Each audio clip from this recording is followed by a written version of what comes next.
Success Stories, a program of the Sorrell College of Business at Troy University. I'm your host, Alan Mendenhall, Associate Dean of the Sorrell College, as well as Executive Director of the Manuel H. Johnson Center for Political Economy.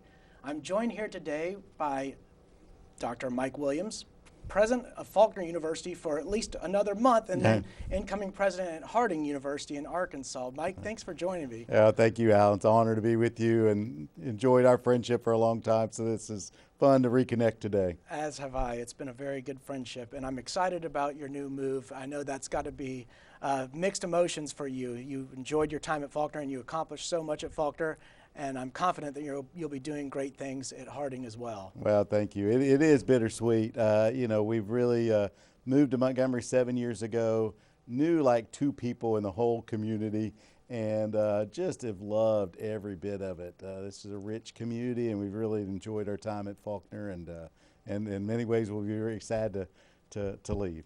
Well, you're not new to Harding. You spent some 28 years there working, and then you were a student there. You're an alumnus. Yeah, I'm an alum. My wife's alum. My youngest son's alum. And multiple family members. And so, it's definitely in our blood. And probably, as I told somebody this morning on campus, it's probably the only institution that could kind of bomb us out of here. But a lot of deep relationships there. Well, you hear young kids say, I want to grow up and be a baseball player. I'm going to grow up and be, a celebrity or a movie star or a rock star or whatever. You don't hear many children say, I'm going to grow up and be a university president. So, Absolutely. So explain a little bit about how that path came about for you, because you held a variety of administrative positions at Harding University before coming to Faulkner. Right. Yeah, I think nobody grows up to be a college president. I think even Peter Drucker, the great management guru, he thought that the American college presidency was the hardest job in America. And it's just because of, serving such a diverse constituency. But yeah, I started out, my undergrad was accounting. So my first job, I was an accountant.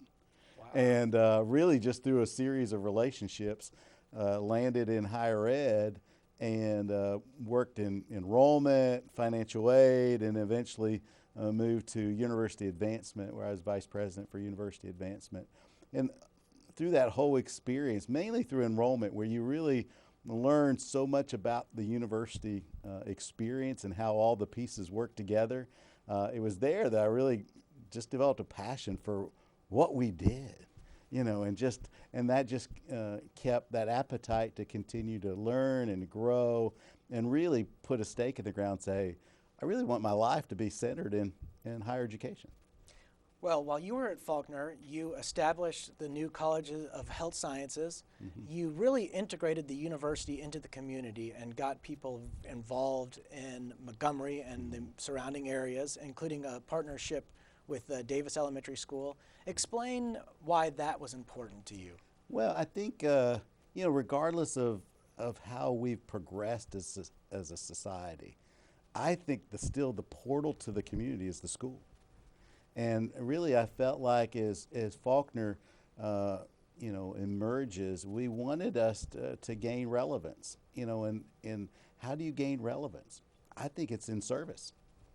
And given the Christian mission of the university, it just seemed like a natural for us to deploy our faculty scholars and our students and just the whole university community involved in meaningful service. And so, great learning happens when you can identify societal challenges and you run towards it.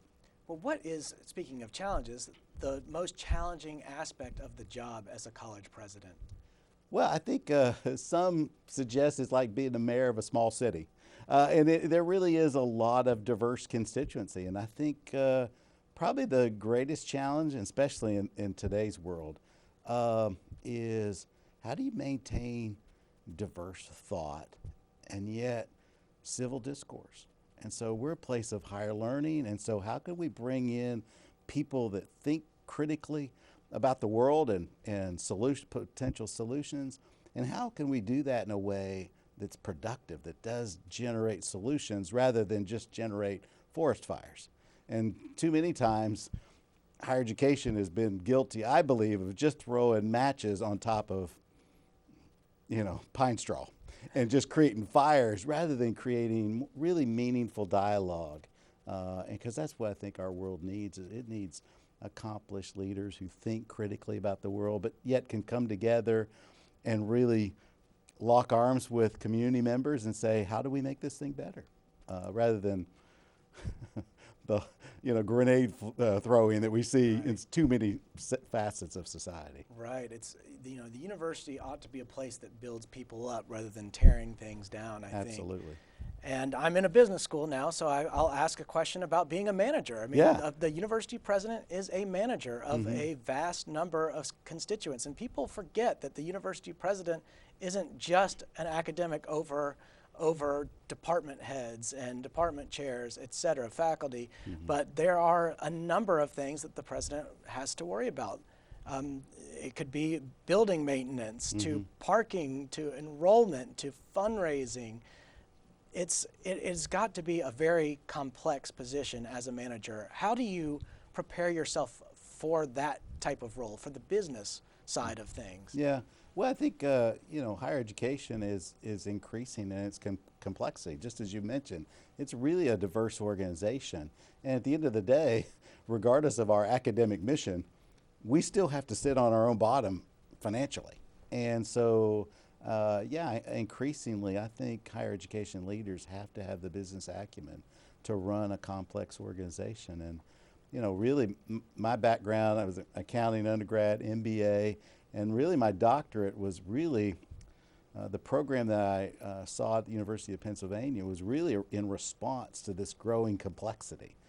The story is told as the distinguished scholar from the Graduate School of Education actually was having coffee with the Wharton School dean and said, you know what, today's higher education leaders probably need to look more like your graduates than our graduates. And so then this partnership was formed to say, how can we take the Graduate School of Education and the Wharton School of Business and really think about the strategic skills?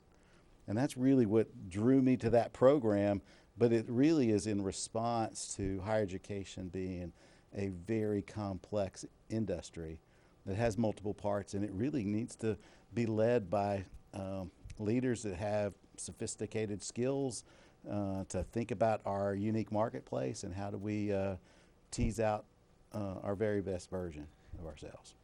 People tend to talk about higher education as if it were some monolith, as if it were one size fits all, but you have community college, you have state flagship universities, Yep. You have state regional colleges, you have private missional colleges, you have historically black colleges and universities, you have tribal colleges. There are a lot of different models, private liberal arts colleges.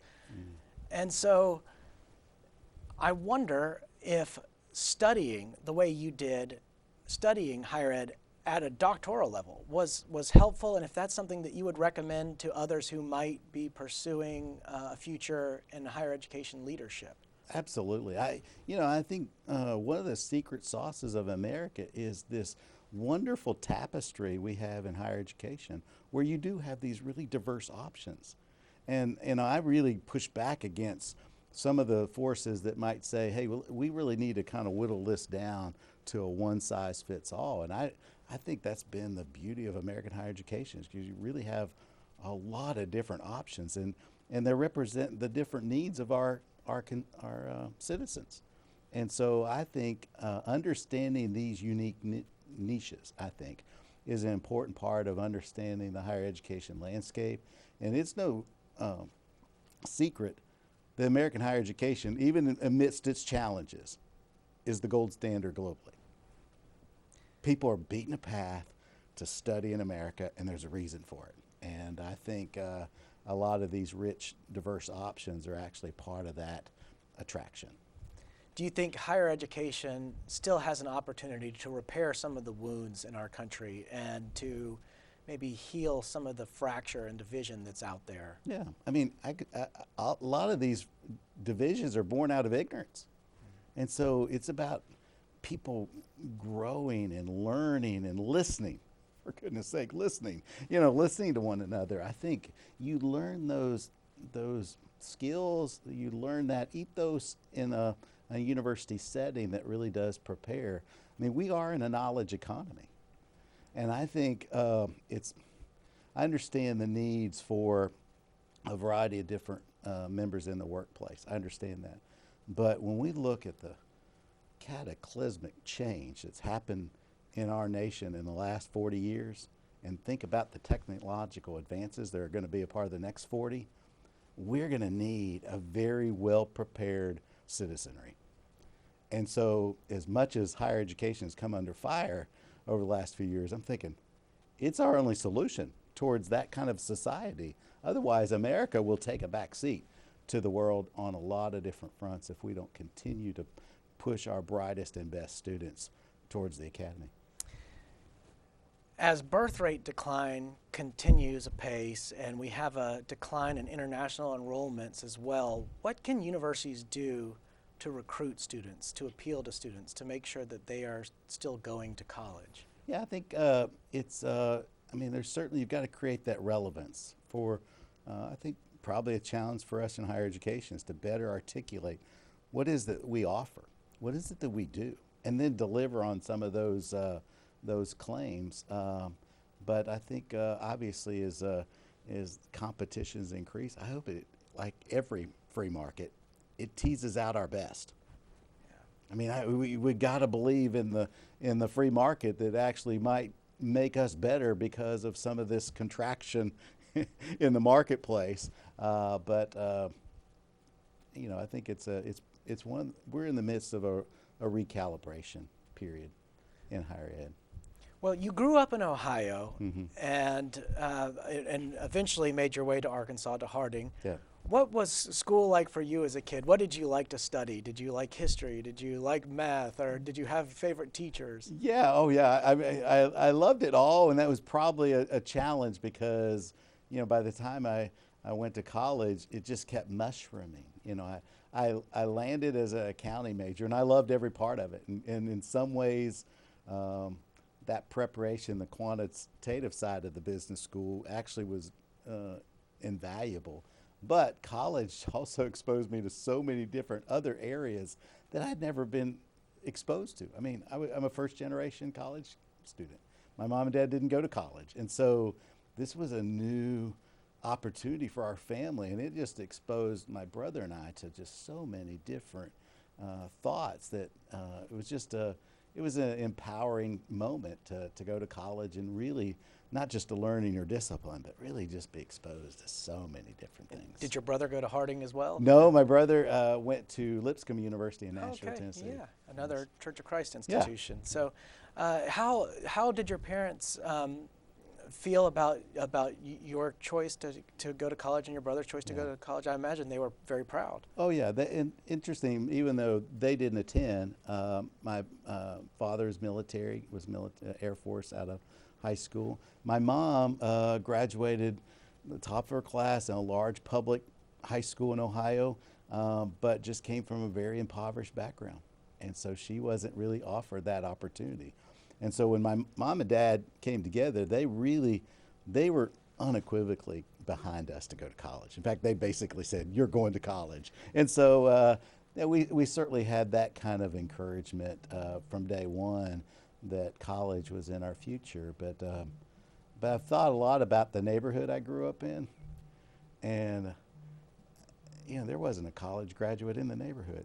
Yeah, it was more unusual in those days. I think about even presidents like Harry Truman, a president like Harry Truman who didn't go to college, and it just was rare.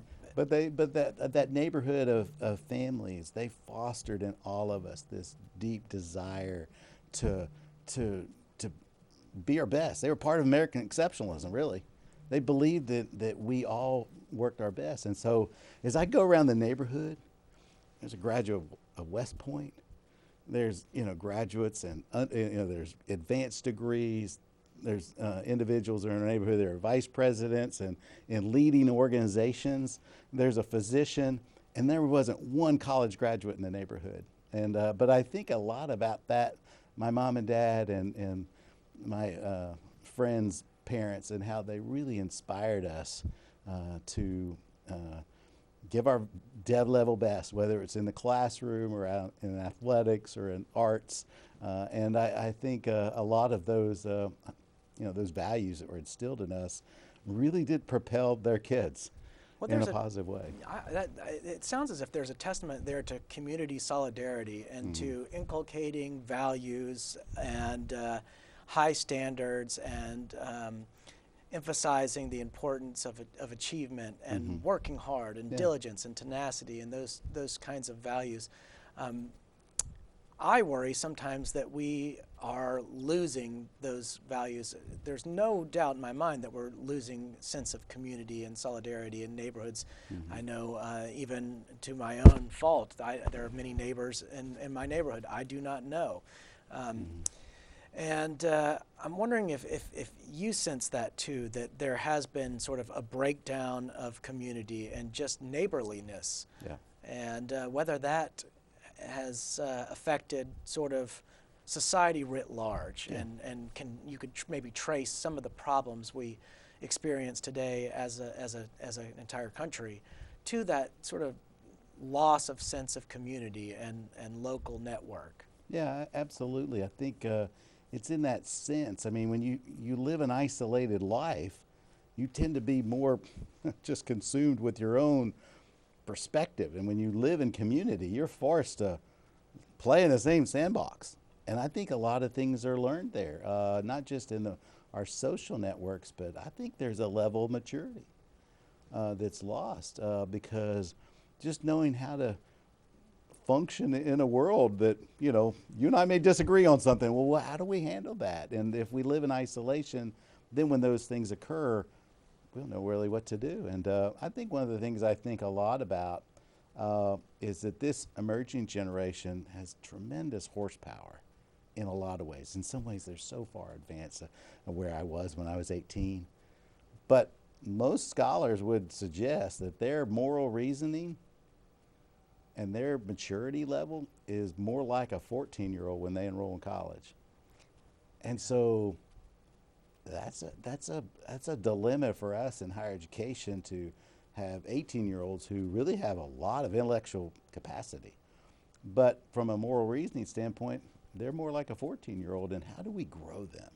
Grow them into the potential of what they really could be, because like I said, they've got so much going for them. And how do we grow them in and being responsible to other people? That's a part of the maturation process. Yeah, and it seems to be lost now. I agree. In a diverse and pluralistic society such as ours, conflict and disagreement are inevitable. Absolutely. They're going to happen. And so I think what we in higher education need to try to instill in our young people is a sense that you can disagree civilly and constructively, and you need your disagreements to take place at the level of rhetoric and discourse, because if it disintegrates beyond that, it becomes brute force or coercion or violence. Yeah. And you need to be able to understand each other and to seek clarity and understanding maybe before winning an argument. Like right. The goal ought not to be to win when you engage with a political opponent or something like that, but the goal ought to be, can I understand where this person's coming from, and can I help that person understand where I'm coming from? And maybe we won't agree on these polar ends, but we might somewhere along the chain of reasoning find points of agreement, and that in itself is a success. That's how you win. You don't win by changing someone else's mind, because if you come into an argument with the notion that the point of this is for me to change someone else's mind, nobody's mind is going to be changed in that process. But if you come into saying, I want to understand this person, I want to learn from this person, then you're adopting a different posture. And I think I think you get more out of it, and then you can build friendships with people with whom you have political disagreements, for example. Absolutely. And I think it's in those knee-to-knee experiences too that's where you really do find that commonality. I mean, I went to college and I was a Midwesterner, and my roommate was from Maryland, and the guy on one side of the room was he was from Arkansas, and his roommate was from France, and the other guys were two guys from New England, and it didn't take us 30 seconds to figure out, wow, we're all different. But it's in those relationships that we realize, well, we're far more alike than we're different. And I think that's the misnomer of our society today is that we've lost this understanding of sameness. We're so caught up, forgive the term, in celebrating my diversity from you that I forget that you and I are alike. We want the same things. I think obviously my Christian faith informs me that I believe diversity is given by God. He's the author of diversity, but he talks more about unity, and he talks about oneness and sameness. And I think that's what's lost in community today is if I'm so bent on telling you how I'm different, no wonder we're going to have trouble because I'm just trying to figure out how I'm different than you. I want to really go knee to knee and realize that you and I are so much alike. That's why we've developed friendship, not because we see the world exactly alike. It's just because through friendship and conversation, we realize Alan's like me. He wants the same things. And I think that's so much about today's society. It's one of the reasons why this partnership with Davis Elementary, we take college students and put them into a community that's had some challenges. And one of the things that they learn too is amidst those challenges, they recognize that they have a whole lot more in common with those individuals that live in the Davis community than they ever thought. And I think that's a win. Well, it's an important observation that you just made as well, which is you look at the Christianity from a planetary perspective, a global perspective, and you see how diverse it is. Yeah. But it's diversity under basically sort of central teachings and under one system of belief, but it is diverse ethnically, geographically, by about any measure you could use. It is a very diverse religion among practitioners. You can go to any big city and walk into a big church and see people from all walks of life and from many different backgrounds, many different races, many different experiences. And I think there's something really beautiful to that. Absolutely. Yeah, down to our very fingerprints are different. I love that. But still, that sense of commonality that we have is really central to the human experience. Well, and you were passionate about making sure that Faulkner University remained missional in its outlook and in its activities. Explain a little bit about that commitment. Yeah, I think one of the things that's important to me is that we act out of a sense of values. Can we create a moral compass? And I think so much of the founding of America was based on people were they perfect? Absolutely not. But they're born out of this value system that really they believed in something. And I think one of the things that colleges afford you is this opportunity really to, as I say, they get into their freshman dorm, they dump everything they've ever been taught out. And then they sort it out to what they believe, what they value. That's a rich experience because it's in that experience then, all right, if that's what you believe, then you ought to act on it.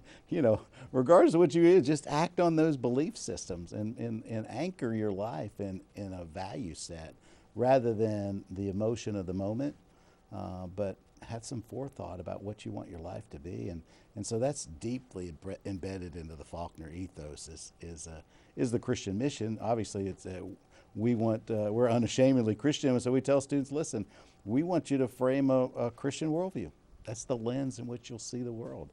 And that's a value set, and so we're kind of unashamedly on the front end of that. So the students self-select into that institution, they know that that's kind of the framework by which we'll see the world. Well, our friend Mitch Henry will be taking the reins after you leave. In fact, the transition will take place over the next month or so? Yes, I stayed through graduation, which is May 6th, and Mitch will become president on June 1, so there's a little interim president set up there. But yeah, Mitch is a tremendous individual and one of the first people that I actually met when I came to town. And it's just ironic now that this would work out the way it is, but couldn't be happier. Well, I was going to ask if you could give him one piece of advice, what would that be? But you're probably working with them on a daily basis, all kinds of things. Yeah, there's a lot of things. But, one of the things that back to an earlier question about being immersed in Montgomery, I think I think that's the relevance for higher education today, and so I've already encouraged him to think about the real wealth of this community, the people here, and how can Faulkner be completely embedded into the fabric where community leaders look at Faulkner as a community asset to say, here's the challenges that we're facing, what can Faulkner bring to the table? And we just want to continue on that. We think that brings relevance, and the nice thing is that the river region really just has, just thousands of people that really do reflect the values of Faulkner. So it's such a good opportunity, and I'm going to encourage him to continue to be immersed in the community and partner with our leaders to say, how can we make the river region, fulfill its potential. Well, you were a charismatic president while I was there, but you were always so accessible and approachable, and I really enjoyed working from you, and I learned a lot from you over the years. So I want to end by thanking you for what you taught me. Well, thank you. I think that's part of what I take away from the experience too. Is there's a richness of people coming together, and so. Certainly my leadership style is very collaborative because I'm not the president, I'm the student as much as anybody. And so that's, we learn from one another, and if we can, I spend more time with my colleagues at work than I do with my family. So we want this to be a welcoming kind of place, and I really appreciate the contribution you've made to Faulkner, and I'm thrilled that you're at Troy. What a great institution. And a mark that it continues to make on this state, and proud of the work that you're doing in this College of Business. Thank you very much. And no matter what titles we hold, we're always still students learning. That's right. That's right. Well, thank you for joining us, Mike. I really appreciate it. This has been Success Stories, a program of the Sorrell College of Business.